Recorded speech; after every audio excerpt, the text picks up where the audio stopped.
जी हाँ दोस्तों, हमारे चैनल पे आपका स्वागत है दोस्तों। तो आज के वीडियो में हम एक और भोजपुरी गाने के बारे में बताएंगे दोस्तों। अगर आप भी गाना के दीवाने हैं दोस्तों तो हमारा चैनल जरूर से जरूर सब्सक्राइब कर लेना दोस्तों, क्योंकि कोई भी न्यू सॉन्ग आने से पहले हम आपको कम से कम समय में बता देते हैं दोस्तों। तो आज की वीडियो में सिंगर मोनू अलबेला और शिल्पी राज के गाने के बारे में बताएंगे। जी हाँ दोस्तों, अगर आप भी उनके फैंस हैं दोस्तों तो इस वीडियो को जरूर से जरूर देख लेना दोस्तों, जो कि बहुत बेहतरीन और लाजवाब सॉन्ग लेके आ रहे हैं। जी हाँ दोस्तों, आपको पता ही होगा दोस्तों, धान लगाने का समय आ रहा है दोस्तों। तो इसी अंदाज में शिल्पी राज और सिंगर मोनू अलबेला का एक बेहतरीन लाजवाब सॉन्ग यूट्यूब चैनल पे आ रहा है। जी हाँ दोस्तों, रोपनी।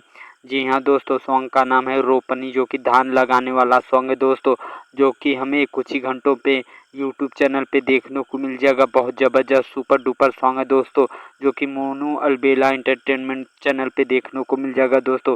सिंगर शिल्पी राज और मोनू अलबेला का बहुत ज़बरदस्त सॉन्ग है दोस्तों।